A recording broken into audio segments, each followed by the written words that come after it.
नमस्ते, मी शिल्पा आकार क्राफ्ट्समध्ये आपल्या सगळ्यांचं स्वागत करते. या खास व्हिडिओमध्ये आज आपण शिकणार आहोत कसे करायचे एक सुंदर कागदी साडी आणि त्याच्यावरच मॅचिंग असा कुर्ता, आणि तेही अगदी सोप्या आणि कमी वेळामध्ये. चला तर मग सुरू करूया.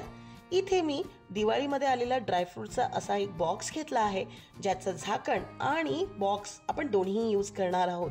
ग्रीन कलरची साडी आणि कुर्ता बनवणार आहे, म्हणून इथे मी ग्रीन प्रिंटेड पेपर वापरला आहे. अगदीच साडीसारखा फोल्ड आपल्याला जर मारता आला पेपरचा तर तोही मारून तुम्ही इथे घेऊ शकता, पण मी इथे न्यूजपेपरला प्रथम आपल्या पेपरच्या साईज एवढं फोल्ड करून घेत आहे आणि नंतर त्याला आपण बॉक्समध्ये फिट होईल अशा साडीमध्ये फोल्ड करणार आहोत. तुम्ही इथे पाहू शकता की अगदी कमी फोल्डमध्ये आणि कमी पेपरमध्ये आपण आपल्या साडीचा बेस रेडी करून घेणार आहोत. मित्रांनो आणि मैत्रिणींनो, आपल्या सगळ्यांना माहिती आहे की रुखवत हे एक विशेषतः तयार केलेली एक नाजूक असं काही गोष्टी असतात ज्या वधू आणि वराला आशीर्वाद म्हणून बनवल्या जातात, आणि म्हणूनच महाराष्ट्रात लग्नांमध्ये रुखवत हे एक प्रकारचं आशीर्वादाचं प्रतिनिधित्व करतं आणि वधूचे कुटुंब वधूला सुखी आणि यशस्वी जीवनासाठी एक प्रकारचा आशीर्वादच देत असतो, नाही का? आता या व्हिडिओमध्ये आपण पाहत आहात की कशा प्रकारे मी त्या बॉक्सच्या साईजनुसार फोल्ड करून घेतला आहे आणि त्यावर आपण आपली साडीचा जो कलर आपण घेतला आहे, म्हणजेच ग्रीन कलरचा जो पेपर घेतला आहे, तो आपण त्यावर व्यवस्थितरित्या फोल्ड करून घेणार आहोत. बॉक्समध्ये अगदीच फिट बसेल म्हणून आपण त्याला काय करणार आहोत, खालच्या साईडला सुद्धा न्यूजपेपरने त्याला पॅकिंग लावून घेणार आहोत, जेणेकरून आपली जी साडी आहे पेपरची ती त्यामध्ये व्यवस्थितरित्या फोल्ड होईल. रुखवत अजून एक रुखवताचं कारण म्हणजे रुखवत हे प्रेमाचं आणि तत्वज्ञानाचं प्रतीक म्हणून आपण देतो आणि त्याला उपहार म्हणून आपल्या लग्नामध्ये, म्हणजेच आपल्या मुलीच्या लग्नामध्ये ते प्रेझेंट करत असतो, मांडत असतो, ज्यामुळे आपलं किती प्रेम आहे तिच्यावर आणि कितीही मोठं संकट आलं तरी आपण तिच्या मागे खंबीरपणे उभं असू हे दाखवण्याचं प्रतीक म्हणजे रुखवत. आणि म्हणूनच आपण त्यामध्ये तिच्या आवडीच्या कलरची साडी आणि तिच्या आवडीच्या कलरचे वेशभूषा आपण त्यामध्ये बनवून प्रेझेंट करत असतो असं मला वाटतं. आणि इथे पाहू शकता की मी साडी आणि कुर्त्याचे पेपर बेस रेडी करून घेतली आहे.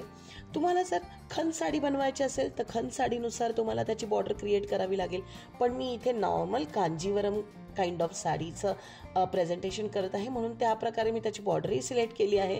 आणि अगदीच ज्या ट्रायंगल बॉर्डर आपण गोल्डन शीटवर ड्रॉ केली होती किंवा कट केली होती, त्याचेच जे काही ट्रायंगल उरले होते तेच ट्रायंगल मी त्या साडीच्या डिझाईनसाठी वापरत आहे.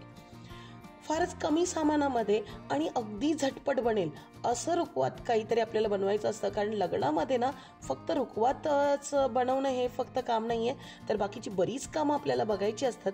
आणि म्हणूनच रुखवत अगदी कसं झटपट बनवता येणाऱ्या गोष्टी आपल्याला बनवता आल्या पाहिजेत आणि अगदी पटापट होतील अशा. म्हणजे हा पूर्ण जो वेळ आहे तो फक्त मला असं वाटतं 20 मिनटं किंवा 15-20 मिनटात तुमचं हे सगळं बनवून रेडी होईल, जर तुमचं आर्ट अँड क्राफ्टचा बेस असेल तर. ओके, तर इथे मी कुर्ताचाही बेस बनवून घेतला होता आणि सेम मेजरमेंट असल्यामुळे आपल्या बॉक्समध्ये सुद्धा सेम पॅकिंग लागली आणि तुम्ही इथे पाहू शकता की अगदीच कुर्त्याप्रमाणे मी इथे त्याची दोन्ही साईडच्या बॉर्डर कट करून घेतल्या आहेत आणि त्याच ट्रायंगलने मी आपल्या कुर्त्याला पण तसंच डेकोरेट करून घेणार आहे. म्हणजे जवळपास साडी आणि कुर्ता दोन्ही पण वर आणि वधूसाठी दोन्हीही मॅचिंग असं आपण ड्रेस किंवा कपडे आपण साडीचे इथे बनवून रेडी केले आहे. यावर तुम्ही प्लास्टिक शीटनेही कव्हर करून घेऊ शकता, पण मी इथे नाही केलंय कारण प्रेझेंटेशनच्या वेळेला आपण यामध्ये ज्वेलरी आणि बऱ्याच काही गोष्टी, बँगल्स किंवा आपण त्याच्यावर मॅचिंग असे काही उपरणं किंवा शॉल असंही ठेवून त्यावर तुम्ही प्लास्टिकने रॅप करू शकता. तुम्हाला आमची ही आयडिया कशी वाटली? रुखवतीमध्ये पेपरची साडी आणि कुर्ता बनवण्याचा हा कॉन्सेप्ट कसा वाटला आम्हाला कमेंट बॉक्सवरून नक्की कळवा. भेटूया अशाच भन्नाट आयडिया सह येणाऱ्या व्हिडिओमध्ये. तोपर्यंत क्राफ्ट करत राहा आणि ड्रॉइंग सुरू करत राहा. धन्यवाद.